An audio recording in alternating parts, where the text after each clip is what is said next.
So in chess, there's a lot of terms that get used and thrown around. You might see them on websites or during tournament coverage or in YouTube videos. This video and the next video, they're just gonna explain some of the basic terms of the game that I think you should know. Here we go. So pawn structure is just the pawn placement in a position. That's just a pawn structure. It's where your pawns are, it's how your pawns are configured. That's your pawn structure. So in a closed game, the pawns are fixed and they block each other. So in this example, you'll see that all the pawns can't really move anywhere. They're all kind of static. They can't capture any pieces without being captured. They can't really move up without being captured or exposing an open position. The bishops can't really go anywhere. The rooks are trapped. They can't really go anywhere again. They have no freedom. There's no open files, open ranks. Everything's closed. In a semi-open game, everything's kind of more open, but it's not completely open. So usually in the semi-open game, some pawns aren't on the board. Usually it's one of the middle ones, like on the D or the E file, but the other ones are still there. The bishops have a bit more freedom, but still not like super open. And in an open game, things are much more open.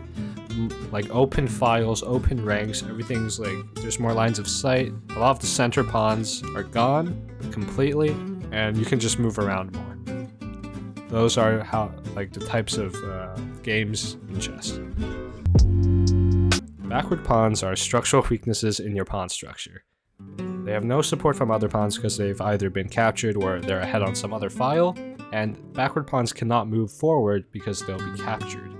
So in this example, this is a backward pawn. This pawn is ahead of it, and it can't go up without being captured.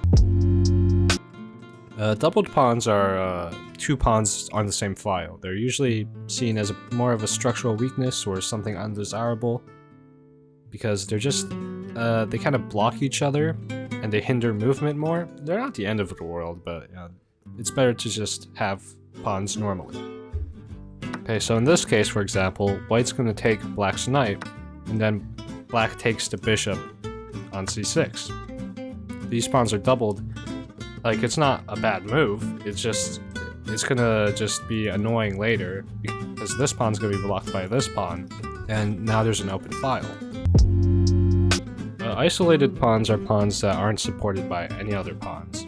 They can only be defended by other pieces, not other pawns. So for example, these two white pawns are both isolated. They don't have any pawns on the files next to them, and so whenever pieces are traded, they get weaker because there's less pieces that can defend them. Passed pawns are pawns that have passed all of the enemy pawns, so enemy pawns can't take that pawn anymore. So the pawn can either promote or it can defend important squares on the opponent's end. So white's pawn here, for example, is a passed pawn because it's passed this pawn and it can go and promote. A pawn storms when you move multiple connected pawns, so they're all next to each other, and you move them in successive turns to attack. And this usually occurs on the sides, because usually your pawns on the sides are going to be more connected and like still standing, while the ones in the middle might be gone already. So here's an example of a pawn storm. Look at black's 4 pawns here.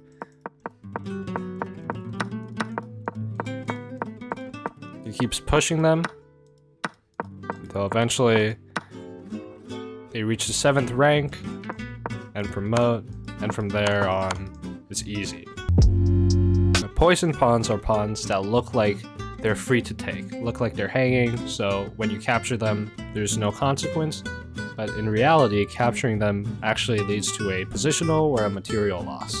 So in this position, if white were to take this black pawn, it's a poisoned pawn, because once white takes it, black goes queen g1, and white is either forced to give up their queen, give up their rook, or move their king and then give up their rook. And from there, it's a lost game for white. So watch out for poisoned pawns. The square rule is a rule to help you figure out if you can promote your pawn before the enemy king gets to it. So in this example, you want to see where the king is. So the king is to the right of your pawn. Draw a diagonal line to the end of your opponent's board. then go down to the rank your pawn is in, finish the triangle, finish the square. If the opponent's king is in that square, in any of those squares, then they can capture your pawn. So if you go up one, they go here, and yep, they can take it. This is very useful, especially if you only have a pawn left, to figure out if you can win the game or if it's going to be a draw. Under-promoting is when you promote not to a queen, so to any other piece. Because usually people promote the queens, right? It makes the most sense. It's a combination of two of the pieces that are available, the bishop and the rook. But occasionally you might need to promote to a knight or even a bishop or a rook.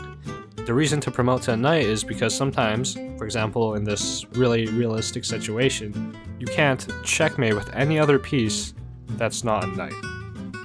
Because a knight has a unique pattern of movement, it also has unique uses for checkmates. And in other cases, the reason you'd promote to a bishop or a rook is because sometimes, even though the queen can do what both of them do, sometimes if you promote the queen, it leads to stalemate. You just draw the game because there's no place for the black king or the opponent king to go. So sometimes you might actually have to take a weaker piece, or sometimes you just want to show off and BM your opponent. So some bishop terms. A bad bishop is a bishop that has pawns on the same color as it. So of the two bishops you have, one's going to be dark squared, so it can only go on dark squares, and one's going to be light squared, so they can only go on light squares. So in this case, the pawns are blocking the bishop, and they're blocking it from really reaching its full potential. It's like, because, you know, its potential is to go all the way to this diagonal and control a large part of the board, but instead it's being blocked and can only go to one square. Bishop pair is when a player has both bishops. It's said to usually be better than having two knights or one knight and a bishop, especially in open positions. Bishops are always better in open positions because they're really powerful. Knights are said to be better in closed positions because they can jump over pieces while the other pieces are just locked in. A Fianchetto is when you develop your bishop onto your 2nd or 7th rank by moving your G or B pawns. So you would move, let's say white wants to Fianchetto with the B pawn. You'd move your B pawn here, let's say black goes to the middle, and you Fianchetto like that. The reason you want to do this is because, again, you control a powerful diagonal, 2 of the center squares, and attack the rook. Opening terms. So a book move is a move that's well known in opening theory. So this could be e4, e5, knight f3, knight c6. These are book moves, you see them a lot, and they're played often, and they're good. Memorizing book moves are going to give you an advantage over your opponent. You have an advantage because you have more knowledge, and because you can play quicker and save time once you've memorized them. A gambit is when you give up material to gain something else. This usually involves pawns in the opening. You do gambits to gain a lead in development, perhaps more tempo, which I'll talk about in the next video, and just different advantages. So an example of this is the Queen's Gambit, which is when white goes d4, d5, and then c4, giving up their pawns seemingly for free. But what this does is it gives white more control of the center because black got rid of one of their center pawns. On top of that, they can gain an extra tempo in development. And this pawn's pretty weak. It's really far up, so it's going to be hard to defend anyway, so you're probably just going to be able to get it back. There's also something called the Botez Gambit, which is, it stems from Alexandra Botez, who is a Twitch streamer and a woman's FIDE master. She plays a lot of fast online chess games, and she sometimes gives up her queen for free. So people joke and call it the Botez Gambit. It's not really a gambit because you really don't gain anything except humiliation. So endgame terms. So a back rank mate is a checkmate that you deliver on the back rank, so the final rank of your opponent. This is really common in puzzles, and it's pretty useful to know. It's a checkmate pattern where you deliver a checkmate with a rook or a queen, just like a piece that can move in straight lines, and this is when the king is trapped on the 8th rank by its own pieces, like the pawns here. The king can't really move away except into another check, so checkmate. A Smothered Mate is exclusive to the knight. This is when this utilizes the knight's ability to jump over pieces. So in this example, the king is stuck and you can't escape a knight check by blocking it. You have to move or take the knight. And in this situation, you can't do either of that. The king can't move and the rook can only move in straight lines. So this is a smothered mate. A stalemate is when there's no legal moves for the player. And a lot of the times when players are losing, they're going to try and trick the player winning into drawing the game by stalemating. A common example that I've seen is this happening. So the player has a king and a queen, and the opponent has a king. They've pushed them to the corner. They're like, oh my god, I'm gonna win. I'm gonna move my king to here so that I can build my checkmate. It's gonna be perfect. And then when they do it, they draw the match, and they get shocked because, again, the king can't go here, here, or here because the king also hits that, and then the king is blocked off from going from those squares by the queen. Don't stalemate. Think before you make the moves. A scholar's mate is a 4-move checkmate, or it can be more moves as well. Basically, it takes advantage of the weak f-pawns, because you'll notice that the knight can't defend it, the bishop can't defend it, only the king can. So if you have 2 pieces attacking that, then it's checkmate. And this is delivered by the bishop and the queen by bringing them out early and attacking that square. I'll show an example right now of XQC versus Moist Critical. This was a super popular chess game and chess clip because it was kind of fun. All right, and the game just got started, so we're expecting to see a scotch from XQC. Do you have any insights on how you think Moist Critical will reply? I don't actually know. I think Charlie has been maybe looking at the Sicilian defense is my guess, but I don't actually. Okay, plays the e5. Okay, so XQC is going to get his scotch opening here. I think. Let's watch. Let's see. All right, and if he does get it, then he will be familiar. So he's probably pretty happy to have seen e5. I think c5 may have put him a bit less in his comfort zone. Right. I think e4, e5 is what a lot of players like to play. And here we go. We get the scotch opening. So XQC is very comfortable. I think this is the main opening he's been playing a lot. Okay, now Moist Critical plays bishop c5, which is not a move that I like here. The system is completely fine at an advanced level. I'm worried about the plans and the process here, because when you bring out the bishop like this, it can become very vulnerable right away. So I'm not sure that I like the variational approach here. No, please don't. And it's too soon. It's too soon, Hikaru. We didn't even reach a climax.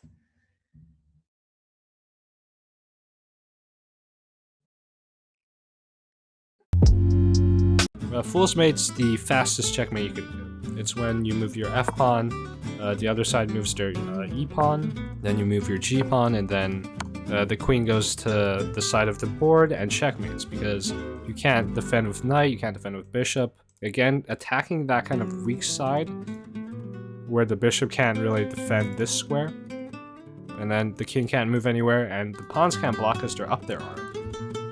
No one ever plays like this, so I wouldn't expect this to happen, but if it does, then go ahead, do it. A fortress is when a player configures their pieces so they set up a defense so that they can't be checkmated, and it usually just ends in a draw. Other things, a blunder is a bad move that negatively affects your position by a lot. It can single-handedly lose your advantage, and usually involves allowing a checkmate or just losing material. It's the main difference between a beginner and an advanced player, because advanced players do not commit as many as many blunders as a beginner. You can play, everyone can play 20 normal moves, but it's committing blunders, or it's the blunders that you commit that really separate the level of play.